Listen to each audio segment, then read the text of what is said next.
Bonjour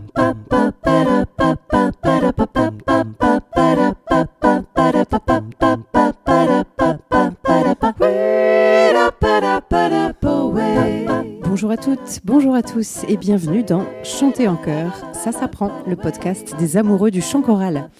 Je suis Anne Le Goff, chanteuse, chef de chœur et professeure de chant depuis plus de 20 ans. Et ici, nous parlons de voix, de chant et plus particulièrement de chanter ensemble. Les liens, bonus ou images dont je vous parle dans les épisodes sont à retrouver sur mon site annelegoff.fr. D'habitude, Le Goff, ça s'écrit en 2 mots et j'y tiens beaucoup, mais pour cette fois, Anne Le Goff, c'est tout attaché. Alors, si vous avez bien fait votre échauffement, c'est parti pour l'épisode d'aujourd'hui.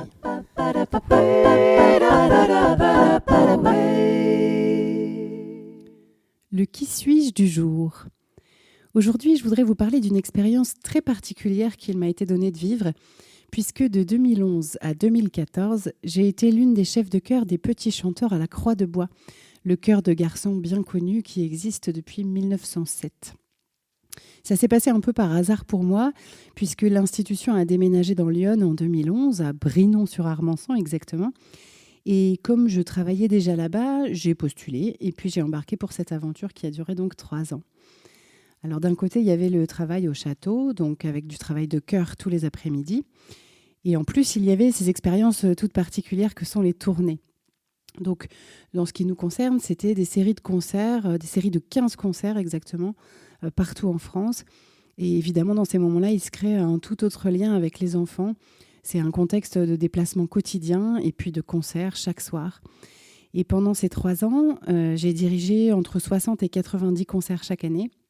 Et les autres étaient assurés par Clotilde Sébert, qui était la directrice de l'équipe musicale. En tout, à l'époque, les Croix de Bois, c'était 160 concerts par an à peu près. Alors Clotilde Sébert, vous aurez très certainement l'occasion de l'entendre dans ce podcast, parce que non seulement c'est une chef de chœur que je trouve vraiment extraordinaire et qui m'a énormément appris, mais c'est aussi resté une excellente amie depuis ces années PCCB, comme on les appelle. Notre sujet du jour, c'est le jeu de l'eau. Alors, appelez-le jeu ou exercice, c'est comme vous voulez. Mais en tout cas, je suis très heureuse de vous parler de ce jeu-là aujourd'hui parce que, en ce qui me concerne, c'est vraiment mon jeu préféré. Alors, je vous rassure, on reste bien dans notre thème, c'est un jeu vocal et pas un jeu pour l'apéro, bien que ça reste à tester. En tout cas, ce jeu, moi, je l'ai testé aussi bien avec des enfants, y compris petits, qu'avec des adultes, et puis dans tout type de circonstances, que ce soit dans des chœurs, pour des stages, dans des ateliers de découverte ou d'exploration de la voix, mais aussi dans des séminaires pour des entreprises. Donc, pour peu qu'on adapte son discours et son exigence au public qu'on a en face de soi, c'est vraiment un exercice génial, qui fait travailler de manière ludique tout un tas de paramètres. D'abord, je vous explique les règles du jeu. Donc le chœur va se mettre en cercle. Alors déjà, c'est une figure qui est très intéressante pour le travail. D'abord parce que tout le monde se voit dans cette figure-là. Et puis, ça permet déjà de briser un petit peu la frontière des pupitres. On a souvent remarqué qu'en répétition, les choristes ont tendance à s'asseoir toujours à la même place. Donc là, c'est une occasion de mélanger un peu tout le monde. Et puis ensuite, grâce au cercle, on peut commencer à appréhender la notion d'occupation de l'espace. On peut vraiment être exigeant par rapport à la perfection du cercle. Chacun doit vraiment prendre sa juste place. On peut vérifier en regardant les pieds qu'on pourrait dessiner le cercle vraiment avec un compas. Et puis aussi, chacun doit trouver le même espacement avec ses 2 camarades. Normalement, tous les écarts entre les choristes sont les mêmes. Le cercle doit être vraiment homogène. Ça veut dire que si une seule personne sort du cercle, tout le monde devrait légèrement se réharmoniser. Et de la même manière, si cette personne revient dans le cercle, hop, tout le monde bouge un petit peu pour réharmoniser les espaces. Donc une fois qu'on est en cercle, on va expliquer le jeu. Moi, j'aime bien l'expliquer aux adultes de la même manière que je l'explique aux enfants finalement. C'est-à-dire que je leur explique que j'ai derrière moi un robinet magique. Ce robinet, il produit donc de l'eau magique. Et cette eau, pourquoi elle est magique ? Eh bien parce qu'elle me fait chanter un son dès qu'une seule goutte me touche. Donc le chef va prendre de l'eau à son robinet magique et il va commencer à chanter une note. Alors, on l'a choisi plutôt dans le médium pour que tout le monde vraiment puisse la chanter. Mais là aussi, bien sûr, on va s'adapter au public qu'on a en face de soi. une fois que le chef a l'eau dans les mains, donc on les a rassemblés comme pour faire une coupole, donc il va passer cette eau au voisin, en continuant bien sûr le son. On va placer ses mains toujours en coupole au-dessus de celles du voisin, qui les a mises lui aussi en coupole pour accueillir l'eau. Et donc, on va transmettre le son en même temps que l'eau. On est bien d'accord que si on fait ça correctement, il y a un moment où le premier a encore un peu d'eau, même s'il a commencé déjà à ouvrir les mains et à transmettre l'eau. Et en même temps, le deuxième a déjà un tout petit peu d'eau. Il y a déjà quelques gouttes qui sont tombées dans ses mains. Donc, à ce moment-là, les deux sons vont se tuiler. À cet endroit, c'est là qu'on explique peut-être un peu les choses différemment aux enfants qu'aux adultes. Les adultes, on va leur expliquer qu'effectivement, on attend un tuilage de son avec un timbre, etc. Aux enfants, on va peut-être rester concentré sur l'idée de l'eau et du son quand cette eau nous touche. Donc, celui qui reçoit l'eau doit répéter exactement le son qu'on lui donne. Et l'objectif, c'est qu'en imaginant qu'on mette quelqu'un au centre du cercle, il entende un seul son qui se déplace, mais jamais de trou, jamais de silence. L'idée, c'est vraiment ça, c'est d'arriver à tous reproduire le même timbre pour que simplement on ait la sensation de son qui se déplace. Alors, si c'est nécessaire, je reprécise bien, cette eau, elle est magique aussi parce qu'elle est invisible. Cela dit, j'ai toujours rêvé de faire cet exercice avec de la vraie eau pour voir ce que ça donne, mais j'ai pas encore tenté l'expérience. J'hésiterai pas à vous le dire si je le fais, et de la même manière, si vous tentez le coup, n'hésitez pas à me faire vos retours. Donc le son qu'on a transmis au premier choriste va se déplacer comme ça tout le long du cercle. Bien sûr, on peut faire plusieurs tours et on peut aussi faire des variantes dont je vous parlerai à la fin de cet épisode. Voilà, j'espère que cette explication de départ est suffisamment claire. C'est pas évident effectivement d'expliquer ça sans voir et sans pouvoir vous montrer. Si c'est bien clair pour vous, en tout cas, peut-être que vous vous dites que c'est un peu facile comme exercice, c'est un peu simple. Mais vous allez voir que finalement, en partant de cette base-là, on peut vraiment travailler de nombreux paramètres. Alors aujourd'hui, pour vous en parler, je les ai divisés en deux catégories. D'abord le versant purement musical et vocal, et ensuite le versant développement du collectif. Parlons d'abord de tout ce qu'on peut travailler sur le plan musical et vocal. Première chose, ce jeu, il va permettre de travailler l'écoute intérieure. C'est une chose qui me paraît vraiment très importante pour un choriste, c'est l'idée de pouvoir entendre un son intérieurement, et je dirais même activement.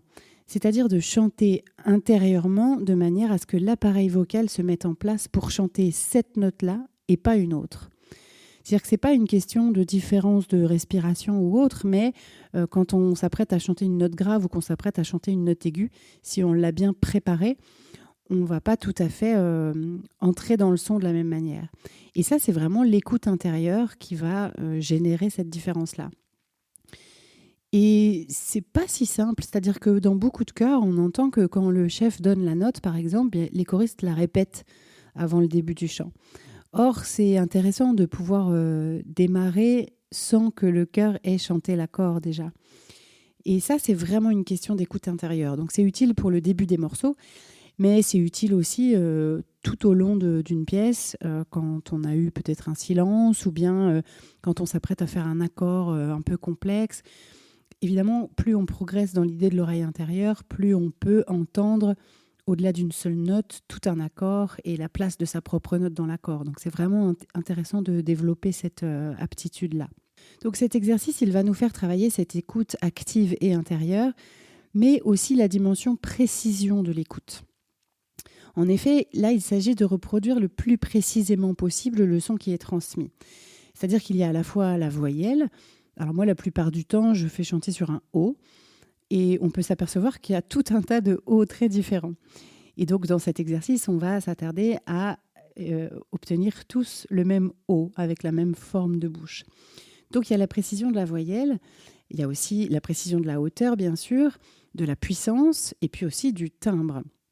Comme je vous le disais, on va essayer de rentrer dans le son qui nous est proposé.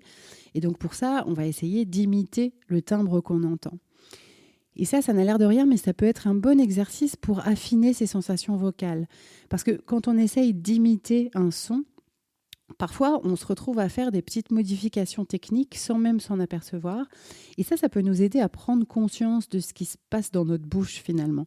Quand on essaye de faire comme font les autres, on s'aperçoit que c'est pas comme ça qu'on fait. Et du coup, on affine effectivement ce qu'on est capable de ressentir. Bien sûr, ce jeu, il va aussi nous faire travailler la justesse, puisque vraiment, on va essayer de prendre une note qu'on nous donne et puis de la conserver tout le long de son tour. On va travailler aussi la gestion du souffle, parce que pour passer de son camarade de droite à celui de gauche, on va avoir besoin de faire une note assez longue. D'ailleurs, c'est surtout pour cette raison-là qu'on prend la libye, si je puis dire, de l'eau, qu'on imagine vraiment qu'on a de l'eau. Bon, d'abord, il y a un petit côté écolo, parce qu'on peut se dire que vraiment l'eau, c'est très précieux et que surtout, on ne doit pas en perdre une goutte au passage. Ça marche évidemment très bien avec les enfants. Mais aussi, si on imagine vraiment qu'on a de l'eau dans les mains, on va aller beaucoup plus lentement et puis, presque malgré soi, en fait, on va engager le soutien. Vous pouvez faire le test chez vous. Si vous essayez de vous déplacer en imaginant que vous avez de l'eau dans les mains, ou bien même d'ailleurs, pourquoi pas, en mettant vraiment de l'eau dans vos mains, vous allez voir que la lenteur et cette idée de support que vous devez apporter à l'eau, elle va engager la ceinture abdominale finalement. Elle va vous aider à trouver le soutien du son. Alors encore une fois, pour que ça marche, il faut jouer vraiment le jeu. Il faut vraiment imaginer qu'on transporte de l'eau.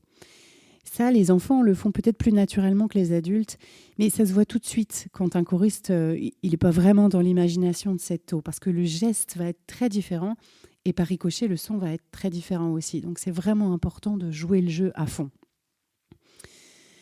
Avec le jeu de l'eau, on va aussi travailler sur l'attaque du son, puisque l'idée, c'est de rentrer dans le son du précédent chanteur. On doit faire une attaque qui soit vraiment très douce pour ne pas qu'on nous entende rentrer. Donc, on va apprendre à attaquer beaucoup plus souplement. Et en tout cas, on va pouvoir vraiment entendre si, pour l'instant, c'est une chose qu'on n'arrive pas à faire. Et quand on entend, on peut corriger. De la même manière, on va travailler sur la gestion de l'arrêt du son. Puisque quand on transmet le son, on doit accueillir aussi celui du suivant qui va s'ajouter au nôtre. Et du coup, on va essayer de quitter le son doucement pour ne pas provoquer une grosse rupture. Donc pour toutes ces raisons vocales, le jeu de l'eau, c'est aussi un très bon repérage pour le chef. Quand on a un certain nombre de choristes, parfois on n'arrive pas à entendre les voix individuellement. Et d'ailleurs, ça peut être quelque chose qu'on cherche puisqu'on essaye de créer des sons homogènes à l'intérieur des pupitres et plus généralement dans le chœur. Et donc, le jeu de l'eau, il va aussi permettre d'entendre la voix des choristes et d'entendre si toutes les voix sont bien saines. On peut entendre, par exemple, si des choristes attaquent de manière trop dure. On peut entendre si certains ont des difficultés de prise de notes. On peut entendre si certains attaquent par en dessous. Vous savez, le « ah » quand on prend une note. On peut entendre aussi si certains ont des difficultés pour tenir la justesse sur la durée. Et puis, on peut repérer aussi les difficultés de concentration et peut-être même à quoi elles sont liées. Ça, c'est vraiment intéressant. Et on peut aussi repérer éventuellement des voix qui seraient fatiguées ou abîmées, qui peut-être nécessiteraient d'être observées par un ORL ou un phoniatre. Donc, c'est intéressant dans cet espace-là, qui est un jeu, qui est ludique, d'avoir l'oreille bien tendue pour voir s'il n'y a pas quelque chose à proposer.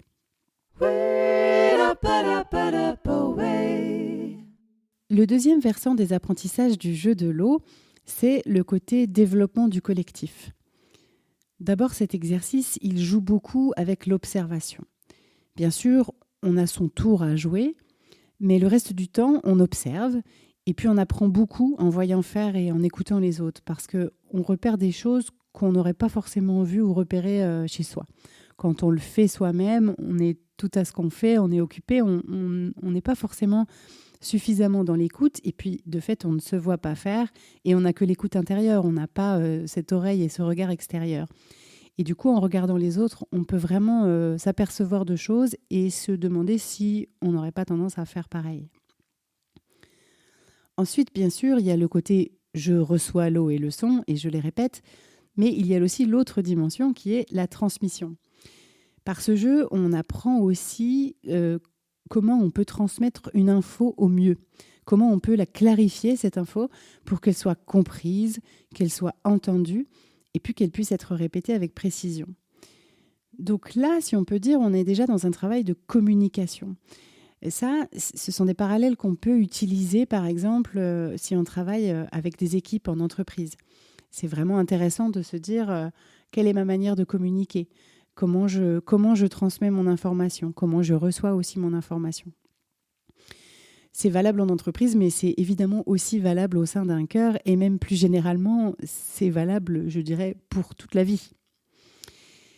Et dans cette veine d'ailleurs de la communication, on va pouvoir mettre en valeur le rôle du regard. On peut s'apercevoir que cet exercice, ce jeu de l'eau, cette transmission du son et de l'eau, ça marche vraiment mieux quand on se regarde au moment de la transmission. Dit comme ça paraît tout bête, mais en fait, quand on est en train de le faire, on est pris à plein de choses. On regarde ses mains, on regarde son eau, et parfois, on oublie de regarder la personne à qui on transmet. Et c'est pourtant hyper important. En plus, quand il y a comme ça dans un jeu des échanges de regards bienveillants, ça peut vraiment aider à fédérer le cœur. Donc ça, c'est aussi intéressant pour cette dimension-là. Ensuite, il faut bien dire que ce jeu, voilà, il a l'air de rien au départ, mais on chante quand même tout seul. Et on chante tout seul avec tout le cœur qui nous regarde. Alors pour certains d'entre vous, c'est peut-être pas du tout un problème, mais c'est pas évident pour tout le monde en réalité. Moi-même, je dois dire qu'après 20 ans à faire cet exercice, j'ai toujours un petit trac au moment où c'est mon tour. Donc, dans ce jeu-là, on s'entraîne effectivement à chanter tout seul, en tout cas à faire une note tout seul, mais on le fait au service du collectif. Et ça change tout. Ça fait entrer en jeu vraiment la question de la responsabilité qu'on porte. En fait, il y a une responsabilité individuelle qui vient s'insérer dans la responsabilité collective. L'idée, c'est qu'on a un projet commun et donc on est chacun un maillon de la chaîne. Et cette chaîne, évidemment, l'idée, c'est qu'elle ne soit pas rompue. Alors là aussi, c'est assez facile de faire des parallèles avec la vie en entreprise. Il y a vraiment la question de projet commun qui va passer par différents services et qui doit être mené à son terme. Et évidemment qu'il y a des responsabilités individuelles, mais elles ne sont pas déconnectées de la responsabilité collective. Même si on est un maillon de la chaîne, on garde une responsabilité pendant toute la durée du projet. Dans cette idée de responsabilité, ce jeu, il va nous inviter à assumer de plus en plus. Alors, assumer quoi ? À la fois assumer son rôle à l'intérieur du chœur, à l'intérieur du projet aussi, assumer sa place, assumer aussi plus prosaïquement, j'allais dire, sa voix, la manière dont on chante, la manière dont on réussit pour l'instant ou pas à respecter la consigne et à respecter toutes les subtilités des consignes. Donc voilà, on va assumer de plus en plus et on va prendre l'habitude d'être au clair avec ce qu'on fait et de savoir s'améliorer. On peut vraiment dire que voilà, il y a une responsabilité qui est individuelle mais qui est portée par le collectif. En fait, c'est plus facile dès lors qu'on a un petit peu pris l'habitude d'être seul à chanter à ce moment-là. Mais quand on sent que ce qu'on fait, on le fait pour le collectif, en fait, c'est plus facile à assumer. Et j'insiste beaucoup d'ailleurs sur l'idée que quand on a fini son passage, on n'est pas là à attendre gentiment que ça se passe. Il faut toujours qu'on garde un œil et une oreille sur ce fameux projet commun. En fait, on est toujours tous ensemble avec ce projet. Par exemple, le premier choriste qui va recevoir l'eau, ensuite, il ne va pas s'ennuyer pendant tout le reste du tour. Non, il va rester tout à fait connecté à cette idée de projet et à cette chaîne qu'on doit faire continuer jusqu'à la fin. Avec ce jeu, on va travailler aussi sur l'adaptabilité. D'abord parce que tout simplement, on doit réagir à ce qui nous est proposé. Et ça ne marche pas à tous les coups. Imaginez par exemple, le chef démarre avec une note, et puis en cours de route, pour une raison ou pour une autre, la note change. Et votre voisin, il va chanter une note dont vous savez qu'elle n'est pas celle du départ. Là, votre rôle, ça va être de prendre une décision sur le vif. Donc, est-ce que vous allez chanter la note qu'on vous a donnée ? Ou bien, est-ce que vous allez reprendre la note de départ, si toutefois vous l'avez toujours en tête ? Alors, en ce qui me concerne, je pense qu'il n'y a pas de bonne réponse à cette question, ni de mauvaise d'ailleurs. C'est vraiment à chacun de décider de faire ce qui lui semble juste au moment où ça se produit. Il n'y a pas une bonne solution ou une mauvaise solution, puisque évidemment, ce qu'on cherche à obtenir, c'est en fait que ça n'arrive plus. C'est-à-dire que tous les maillons de la chaîne chantent effectivement la même note. Mais ça peut arriver et donc, voilà, il va falloir s'adapter et réagir en conséquence. Alors là aussi, ça peut paraître complètement anodin, mais l'adaptabilité, la prise de décision, le fait de savoir réagir à quelque chose qui n'était pas prévu, c'est vraiment très important, et notamment dans les situations de concert, peut-être plus encore quand on fait de la mise en espace. Il peut arriver que quelque chose qui n'était pas prévu se passe pendant le concert.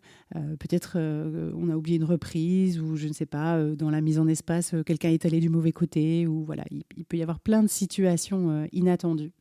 Le public qui applaudit à un moment où on s'y attend pas ou au contraire qui n'applaudit pas quand on s'y attend, etc. Eh bien, dans ces cas-là, il va falloir que le cœur en collectif soit capable de réagir, de prendre des décisions qui soient finalement à la fois individuelles et collectives et qui soient rapides. Et puis, il va falloir que tout le monde puisse s'y adapter instantanément. Et dans ces moments-là, je peux vous dire qu'on est vraiment content d'avoir fait des jeux de mots en répétition parce qu'on sent qu'il y a moins de stress au moment de ces difficultés-là. Il y a quelques remarques que je voudrais vous faire au sujet de ce jeu de l'eau. D'abord, dans ce jeu, il peut y avoir une petite difficulté technique quand on passe d'une femme à un homme ou inversement, puisqu'ils ne chantent pas naturellement à la même octave. Du coup, ça peut être difficile pour certains d'arriver à retrouver leurs notes dans la voix de quelqu'un qui ne chante pas à la même hauteur. Donc mon conseil, c'est juste de préciser aux hommes qu'ils peuvent chanter soit la note à leur octave, à leur hauteur naturelle, si je puis dire, soit en voix de fausset pour être à la même hauteur que les femmes. Donc il faut vraiment qu'ils fassent la solution qui leur vient, celle dans laquelle ils sont à l'aise. Et pas de pression, en tout cas, évidemment, l'idée c'est de faire au mieux. La deuxième remarque, c'est que souvent, quand vous allez tester cet exercice pour la première fois, et c'est peut-être encore plus vrai avec des enfants, vous allez parfois avoir des rires. Chez les enfants, bon, il y a parfois certains enfants qui veulent un peu en profiter pour faire les malins, pour se faire remarquer. En général, quand on met bien en valeur l'aspect collectif et l'objectif commun, au bout de 2-3 tours, ça n'arrive plus. Et parfois, ce sont même les autres enfants qui finalement font un petit peu la police, entre guillemets, parce qu'ils sentent bien que leur projet est mis à mal par celui qui a envie de faire l'imbécile. Donc ça se règle assez naturellement si, encore une fois, on parle vraiment du collectif. En revanche, même avec des adultes, on aura souvent des rires plus spontanés, si je puis dire. En fait, c'est tout simplement une gêne qui s'exprime. Parce que, encore une fois, c'est pas forcément facile pour tout le monde de chanter tout seul. Ça vient toucher tout un tas de choses, donc c'est assez normal. Quand vous le faites dans un chœur qui a l'habitude de chanter ensemble depuis longtemps, bon, peut-être que vous n'aurez pas ce type de réaction parce que les gens se connaissent, les gens quand même sont habitués à s'entendre chanter les uns les autres, même si c'est pas forcément souvent tout seul. Mais voilà, normalement, ça doit bien se passer. Mais si vous le faites, que ce soit en entreprise ou bien avec des gens qui commencent à chanter ou encore dans des stages où les gens ne se connaissent pas, il peut arriver qu'il y ait des rires. C'est voilà, simplement cette gêne qui s'exprime parce qu'on n'est pas très sûr de soi et c'est plus facile de le dire en rigolant que de dire « Ouh là là, je suis très stressée ». Alors, ma réaction dans ces cas-là, c'est justement d'expliquer ce que ça traduit, en fait, ce rire, que donc c'est normal, que tout est OK. Et puis, rapidement, chacun va s'habituer à l'exercice. Et encore une fois, plus on se concentre sur l'aspect collectif, moins on est en train de penser à soi et à son propre stress. Donc, ça rend la chose un peu plus facile. On s'aperçoit d'ailleurs qu'il y a aussi certains choristes qui ne peuvent pas s'empêcher de parler, de tout commenter. Voilà, quand il y en a un qui passe un son, ils vont faire leurs petits commentaires à chaque fois. Pour moi, c'est un peu comme les rires. C'est l'expression de quelque chose qui n'est pas tout à fait serein chez cette personne-là. Donc là aussi, c'est OK au début et on peut laisser faire un petit temps. Mais après, je trouve que c'est intéressant d'insister sur le fait que quand même ce jeu, il vient travailler aussi sur la concentration. Et donc, c'est important vraiment de respecter le travail de chacun. Là encore, si on axe sur l'idée du collectif, normalement, ça se résout assez vite. Et puis, ça sera d'autant plus facile si vous donnez la parole aux choristes ensuite. C'est-à-dire que vous faites un premier tour et puis vous allez leur demander quelles ont été peut-être leurs sensations, qu'est-ce qu'ils en ont pensé. Et puis aussi leur regard critique par rapport aux consignes qu'on avait données et à la manière dont ils ont réalisé l'exercice. Donc, qu'est-ce qui a bien marché ? Qu'est-ce qui est mieux que la fois précédente ? Qu'est-ce qu'on peut encore améliorer ? Voilà, c'est vraiment important qu'on les invite à affiner leur oreille critique finalement. Pour moi, c'est vraiment un préalable au fait de s'améliorer. C'est-à-dire qu'avant de s'améliorer, il faut avoir entendu ce qui est améliorable et ce qu'il faut améliorer. Donc c'est très intéressant, je trouve, de savoir critiquer, de savoir se dire à la fois pour soi mais aussi pour les autres, mais ça a fonctionné, mais ça a moins bien fonctionné. Si tous les choristes sont capables d'avoir cette oreille critique, ben vraiment, on va avoir une progression très rapide, puisqu'encore une fois, ce qu'on a entendu, on peut le modifier. On peut par exemple remarquer les différences qu'il y a eu entre les voyelles, entre les timbres, peut-être les différences de puissance, peut-être des difficultés à tuiler, le manque de précision, que ce soit dans le geste ou dans le son. Vous verrez que si vous le testez, ce jeu, vous allez trouver des tas de choses qui sont vraiment améliorables en fait. C'est très difficile d'avoir tous les paramètres du premier coup. L'important, par contre, pour moi, dans cette étape, c'est vraiment de ne jamais pointer du doigt. C'est-à-dire de ne jamais dire oh, un tel a fait telle erreur ou une telle a fait ceci. Je trouve que ça, pour le coup, on n'est pas dans l'esprit du collectif. Donc, c'est chouette de formuler on a bien réussi ça, on a moins bien réussi ci. Je trouve que c'est intéressant de se mettre dans cette posture-là. Et d'ailleurs, je trouve que c'est important aussi de reprendre les choristes. Parfois, peut-être aussi encore plus chez les enfants, quand on leur demande alors qu'est-ce qui s'est passé dans ce tour, on va avoir des enfants qui vont dire ah mais une telle, elle a raté à tel endroit. Bon, moi dans ces cas-là, j'essaye vraiment de les reprendre et de leur dire ben non, tu vois, on était vraiment ensemble, donc on a tous réussi ou on a tous quelque chose à améliorer. Donc je trouve que c'est important de rester vraiment dans cette idée toujours du collectif. On réussit ensemble, on rate ensemble. Et en fait, pour moi, ça résume vraiment bien l'idée du cœur. Pour moi, c'est un peu comme une équipe de foot ou de n'importe quel sport. Et ça, c'est d'ailleurs une chose dont on aura l'occasion de reparler. On peut bien sûr faire évoluer cet exercice dans toutes les directions qui nous inspirent. Par exemple, on peut faire circuler plusieurs notes. Une fois que le chœur a pris son habitude sur une note, que ça y est, tout le monde est à peu près à l'aise, qu'on a réussi à avoir bien la même note tout le long, mais pourquoi pas envoyer une deuxième note quand la première arrive à peu près au milieu du cercle. Mais on peut aller vraiment aussi beaucoup plus loin. Ça dépend bien sûr du nombre de chanteurs, mais on peut envoyer une dizaine de notes si on a suffisamment de choristes pour ça et avoir finalement un flot continu de notes. Alors ça permet de travailler la justesse des harmonies.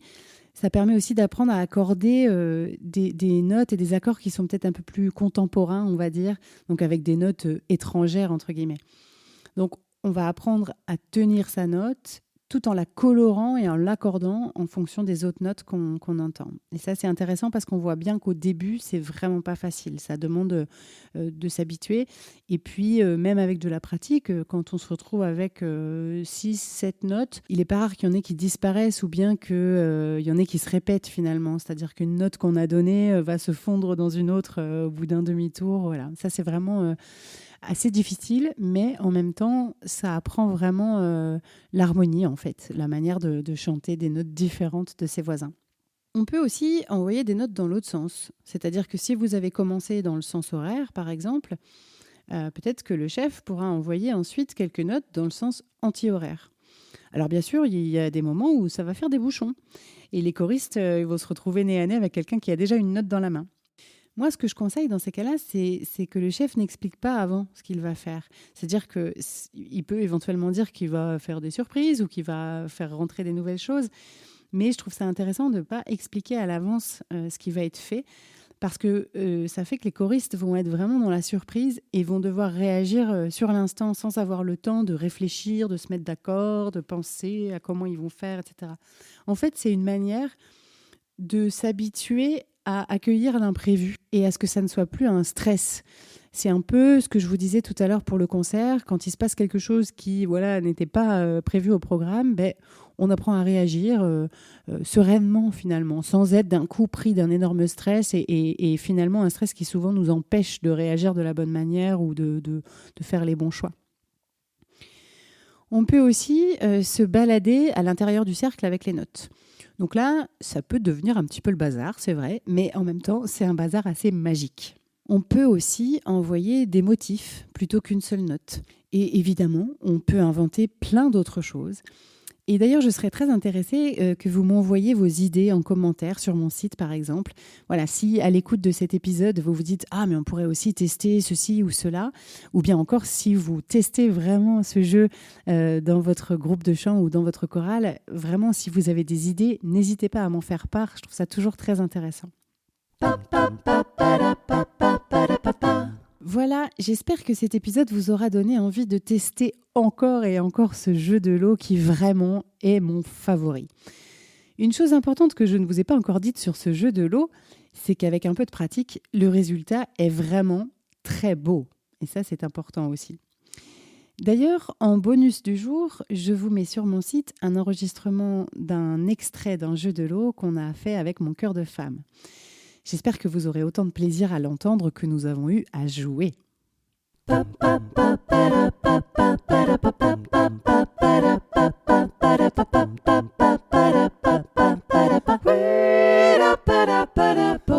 J'espère que cet épisode vous a plu. Si c'est le cas, je vous invite à vous abonner au podcast pour ne pas rater les épisodes suivants et surtout à me mettre plein de petites étoiles et de commentaires sur la plateforme où vous l'avez trouvé. Ça me sera d'une grande aide pour le faire découvrir à davantage de passionnés de chant en chœur. N'hésitez pas bien sûr à en parler à vos camarades choristes, mais pas pendant la répétition, et même à votre chef de chœur. C'est toujours intéressant pour eux d'avoir des ressources et pour moi d'avoir des retours. Si vous aimez mon travail, vous pouvez aussi me soutenir en prenant un abonnement sur Patreon. C'est une plateforme de financement participatif et les abonnements démarrent à 1 € par mois. Ça me permettra de continuer sereinement à réaliser ce podcast. Rendez-vous sur le site Patreon, Patreon, et vous cherchez Chanter en chœur tout attaché. Sinon, le lien est aussi disponible sur mon site annelegoff.fr, onglet podcast, où vous trouvez les bonus de chaque épisode. N'hésitez pas là aussi à me laisser des commentaires, vos questions ou les sujets que vous aimeriez que j'aborde. Merci à tous, on se retrouve la semaine prochaine pour un nouvel épisode de Chanter en chœur, ça s'apprend. D'ici là, prenez soin de vous et de votre voix. Away.